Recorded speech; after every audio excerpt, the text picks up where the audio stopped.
everyone, and welcome to episode 5 now of the SWR Darts Coaching Podcast. This is a podcast by myself, Sean, a qualified level 1 darts coach with the JDC. And it's basically just a podcast of me talking about my experiences of darts coaching, what I've been coaching, and just genuinely, trying to help as many players with their game as I can. So we're into the 5th episode. I haven't done one for quite a couple of weeks, I think it is now. I think it was about the end of July I did my last episode. Just been mega busy with other bits and bobs. No real structure to this episode, I suppose, in a way. So it's going to be a little bit of a ramble as normal from myself. I'm going to be talking about how what I charge for my darts coaching. I'm also going to be talking about what I've been practicing over the last few weeks with my build-up ready for Bridlington. And I'm going to just talk about my experiences of the British Open at Bridlington. So I'm going to probably just focus the episode around that a little bit. But to start with, obviously, what I've been coaching over the last few weeks, well, I've been working with a few young players these last couple of weeks, to be honest. It's been interesting with the summer holidays. It's been a great opportunity for some young players to probably, learn darts or pick up darts. So that's what we've been doing quite a fair bit of it down at the hub here in Stoke-on-Trent, my little darts hub that I have. We've had a couple of players who've come who've got a real good understanding and knowledge of the game already. We've worked with them a few tweaks, set them up with practice routines, practice schedules for them to go away and work on various aspects of the game. Again, I think I've touched on it in episode 4 of this podcast series sort of thing, that, a lot of players don't tend to go away from the 20 section, especially the new younger players. I think it's that thing of, they're trying to get that first 180. But I'm also, when I'm doing my coaching, I'm always trying to get them to focus on looking around the board, ball management. So focus around, maybe switching quite a lot. So using games sort of Switchblade and Power Switch from GoDartsPro.com, using them type of games for them to focus on different areas. We've had a couple of shall we say elder statesman players come down to me as well. They've been fantastic to work with over the last couple of weeks as well. Again, just working on various aspects of their game, just trying to find a nice balance in their game that helps them to be more comfortable and more confident at the hockey. So the coaching over the last few weeks has been really good. A couple of the practice routines that I've been putting out online that I've been using myself, I really found to be quite useful. I know a couple of people have. So, for instance, the one that was put out this week. So every week, for those who don't know, every week on my Facebook page. So if you just search for SWR Darts Coaching, I put a darts practice out every week. Sometimes it's a routine I've come up with. Sometimes it's a routine that I've seen or used. Sometimes it's a routine from a website like dartspro.com. But it's just something for you guys to sort of have a go at that week. And this week's it was number 155. They are numbered randomly. I get quite a few people saying, "Oh, can I have a list of all your darts practices?" They're just listed randomly, week in, week out. And it was Chase the K, and this is one that I saw many years back. And I've used a little bit recently. So Chase the K, it's a race to get to 1,000 points on the dartboard. But simply you can only use the 20, 10 and bull section of the board. So you're trying to get 1,000 points, but you can only score when you hit any part of the 20, any part of the 10 and the bullseye. So the 25 does not count. There's 2 different levels you can play at this. But it's it's a really fun game. It's a game of just seeing how quickly you can get to the 1,000 points or get over 1,000 points, but only using the 20, 10, and the bull. Some people ask me in one of the groups, why do you use the 10? To be honest, you can use any numbers you want. I've just always used the 20 and 10. 10 is just a dart that you tend to sort of aim down there for a treble 10 maybe. If you've got 70 left or a single 10, on occasions. So that's why I throw that in. And we all need to practice on the ball, don't we? So that's why I put that in there.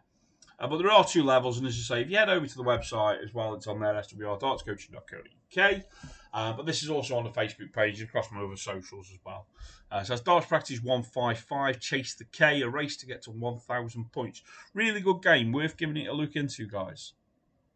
So another darts practice game that I've been doing quite a bit as well. And I think this was one that I posted last week on the Facebook page. I can't remember the exact number of it now, but if you go to the website, you'll be able to find it through all the many practice games that are on there. But this was a real fun one, and it was one that I've seen a lot of people do, and it's something that I've done myself. So we're playing on double 16, so 32 in effect. We're playing on that. And what we're going to do is we're going to play a best of 21 game. So you've got 3 darts in hand, and you've got to take out 32. So if we hit double 16 with dart 1, we get a leg. If we hit single 16, we then go for the double 8. If we hit single 8, we go for the double 4. If we don't get it, we lose a leg. And you've got to play first to 11 legs. And you don't have to just play off 32. You can move around the board and go to the 40s if you want. You can play off 8s, so you go 8. You're throwing for double 8.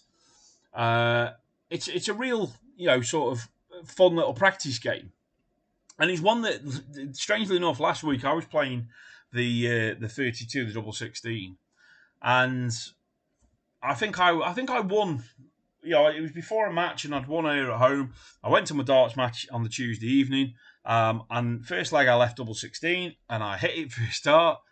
Second leg I left double 16. I went inside the wire and then hit double 8. And, it's that thing of just practicing, at them doubles. I've always said you can't practice a pressure double. It's not something I feel you can practice, a pressure double. You're in a match scenario, you're about to go throw for the double. You can't practice that at home or in your own environment. But playing these type of games where you're putting that little bit of pressure into your game, you want to win.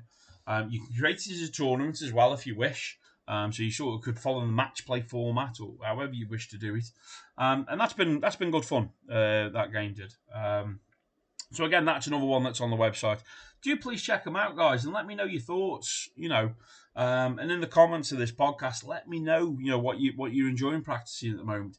Do you practice a lot of these different types of games, or are you one of them players who, you just play a lot of, 01, if you will, 501, 201, 1001. There are players out there that don't wish to look at how the darts, moving around different games, because it's all about playing 01, if you will. And I respect that, but I do think sometimes that doing different practices helps your game that little bit more.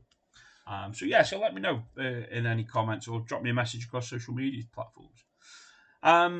So 2 other things I want to just pick up on this podcast.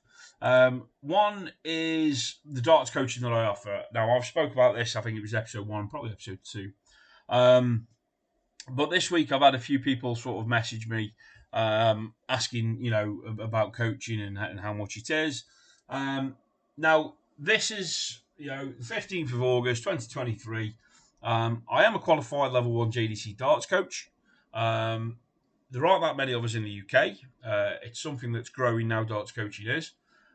My prices that I charge are based in a way on what I know other sports charge. So I've come from a footballing background, which I've mentioned before in the past. I'm very good friends with a very highly rated football coach who does one-to-one sessions, and he's told me how much he charges. I've got a friend who's a snooker coach, snooker/pool. He's told me how much he charges. So I personally don't think I'm out there with the prices I charge. So for an adult 1 hour darts coaching session with me at my venue here in Stoke-on-Trent, it's £50 for an hour. And I don't think that's too bad. The session is, like I think I've spoken about this before, and I might touch on it in another episode. But, we structure it so we have a look at your throw at the first, we get an idea of what you've been doing, how you practice, how you got into darts, how you selected your weight of your darts.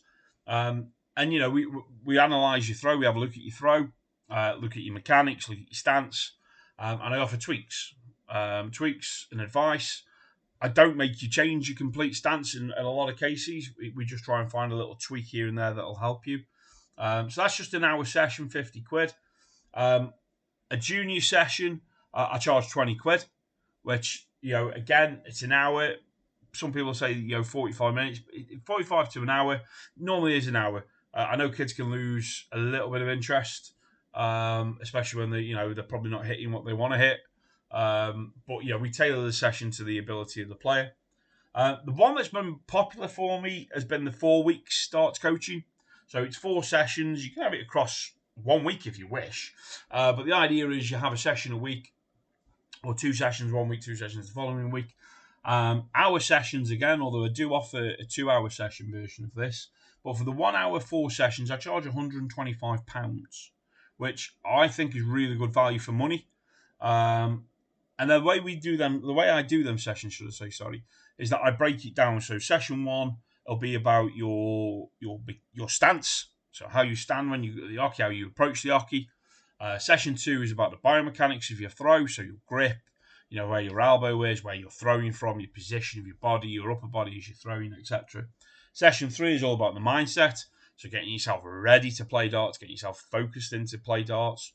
And then session 4 is where we sort of put them bits together, and we have a solid practice session. So we talk a lot then about the practice games. What practice games can we do to make this throw that we've done and looked at over the last 3 weeks, and the mindset we've looked at, how can we put them pieces together in a practice routines? And that's when we go into the practice schedules, practice routines in the 4th session. And I've had people who've done the 4 sessions with me, and then they've booked in for like another session, just a single session, like a month later. So they come back and we look at how they're doing and we follow the progress. Myself, I need to get a lot better on sort of following them up after they've left. I always drop them an email or a text message or a WhatsApp just to see how they're getting on. But I probably need to do that a little bit more regular, and that's something that I need to improve on. And then I've got my, the learn to play junior sessions. So these are aimed at players who have never picked a dart up really, or don't know what they're doing with darts. They're a 45-minute session for a tenner. They come down. We can sort of loan them a set of darts during that session, and explain, how we want them to sort of build up a mechanics at the hockey. And then obviously we send them away with ideas of what darts to look to go and buy, what products to look to go and buy from from Premier Darts. Everything that I look to sort of push people towards from there is obviously all towards Premier Darts, and obviously Go Darts Pro. So that's basically how I sort of come around with my prices. I don't think it's astronomical. I do think the value for money, but I also respect the fact that I'm a level 1 JDC qualified darts coach. I've never won the BDO. I've never won the PDC. I've never even played in the BDO. I've never even played in the PDC. I'm just a guy who has studied the game of darts, played the game of darts, practiced with good players, and just feel I've got something I can offer back. So that's the reason why I structure what I do. And if you visit the website, you can click on the booking page, and basically all you do is you select the slot you're after. So if it's an adult darts coaching, you select that, and then it will give you a list of available times and days across the top. If they grayed out, that means they're unavailable. If they are in black, that means you can select them, and then you can select the available time. Most of the midweek sessions are there still. There's a lot of Saturdays that have gone and a lot of Sundays that have gone. And there are some sessions on a Monday which are cancelled because obviously when I run the Darts Academy. If you're interested in coaching, head over there and have a look at that. So the final bit I'm going to touch on this podcast is what's happening in September for me. It's the British Open, the WF British Open at Bridlington. I've been attending this event for many a year. I missed a couple of years when I ended up in football. But this was the first ever major darts tournament that I went to. And I love Bridlington. I think I touched on in a previous episode. I used to play dominoes, 5s and 3s, and I played in the British National Championships at Bridlington. That was as a kid. I'm in my 40s now, and I still love that place. And this year I'm going up for 4 days. I'm I'm hoping to go watch the football team on the Saturday, Bridlington Town. I do follow Bridlington Town football team. But it's just a fantastic event, a fantastic tournament, and a superb place to go. But I want to offer my advice on how I approach this tournament and what I do when I'm at this tournament. So I'm not one of them players who arrive at the venue and just go on a practice board. I stay on a practice board and practice all the way through till I get called to my board. I will arrive at the venue, and with Bridlington, it's really simple. You register up online. Make sure you've got the Dart Connect app on your phone. It will really benefit you, or at least the website enabled on your phone. But you basically turn up in the morning, you walk in, you say your name, they register you there and then. So they just say, yep, no, Sean, blah, blah, blah. And then you're registered. And then from there, you will then go down onto the floor in the spa and you can have a practice, or you can go back up to your hotel, have your breakfast, or up to Wetherspoons to have breakfast. And because they use Dart Connect, it will notify you when you're due on the board. Now, bear in mind that these events can take a long time to get going. So even though registration might close at, say, 9:30, the draw and everything might not even start till 11. It can be quite a bit of time. So prepare yourself right. Now, what I tend to do, or what I did last year, and I'll probably follow the suit this year, to be fair. I arrived early. I went down on the floor. I had a practice. Went through some routines that I like to do when I go to these events. I then left the venue. I went up into the town, got myself, a bite to eat and a drink. Came back down to the venue, and I take a bag with me. I just take a little bag with me, and I got a book. So I got back to the venue. I sat upstairs. I got my book, and I just started reading my book. It just lets me focus and get rid of, the worry of this event or who I'm drawing, who I've got, etc. So I just read my book upstairs. Last year I didn't have an alcoholic drink in the morning. I'm not one of them who likes, I've got to have 4 pints before I play. This year I probably won't be that way. I probably will have a pint in the morning. I've seen people try and neck pints down early doors because they've got to play an event. Whatever suits you, whatever goes for you. But I like to get a book just so I can sit there, read a book, focus my mind a little bit, take my mindset a little bit away from the darts, but just feel where I'm in a comfortable zone.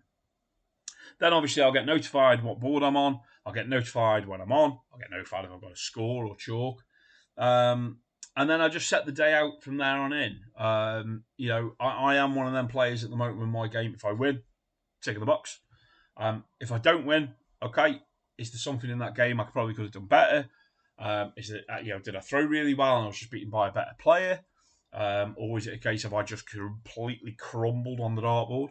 And what I will do with episode 6 is I'm going to probably talk about last year's game at the British Open. And I think that's what I will do. In fact, in episode 6 of this podcast, I will talk about last year's game and why I was so disappointed in myself when I came back and how I've built myself up this year ready for Bridlington this year. But if you are going to Bridlington, and you see me walking around, I've got some tops that I've had done, and you see me walking around, come over, have a chat with me. I'm hoping to network with quite a few darts players. And like I say, I'm about from the Friday. I'm there Friday morning. I should arrive in Bridlington probably about at 8:30 on the Friday. I'll be straight into Wetherspoons for a nice breakfast. And then I've got my pubs I like to go. One thing I will say is if you're looking to go to Bridlington and you're on your own, and you think to yourself, I'm just going to go find a pub, have a little practice in, you'll struggle. Just to find a pub where just you can go and have a practice, you will struggle. Most of the dartboards and most of the pubs in Bridlington will be taken up. A lot of the time, people are sound and brilliant, and it's when it stays on, no fee involved. I have been in venues before, and I'll talk about this in the next podcast, where, it's like, no, me and my mate are playing, or this group are playing. But I will talk about it in the next podcast. But yeah, looking forward to Bridlington, and obviously I'll do a Bridlington podcast, the next one, where I'll just talk a bit more about my previous experiences and how I actually chalked a game for a world champion. And when I asked him to sign the sheet afterwards, his exact words were, no, you don't have to hand them in. So I'll explain more about that in the next one. So thank you for listening to my little ramble. Looking forward, obviously, now to doing episode 6. That should be, really fun. If you've got any questions or you want to know any information about Bridlington or, just about me or SWR darts coaching, drop me comments, drop me a message across on social media, and I will do my best to answer them. Please visit me online, as I say, swrdartscoaching.co.uk. You can get all my practices. You can book coaching on there. You can pick up my darts practice schedules on there. And obviously follow me across social media where you'll see the practices first as well. Thank you very much for listening. Stay safe, folks, and just enjoy your darts.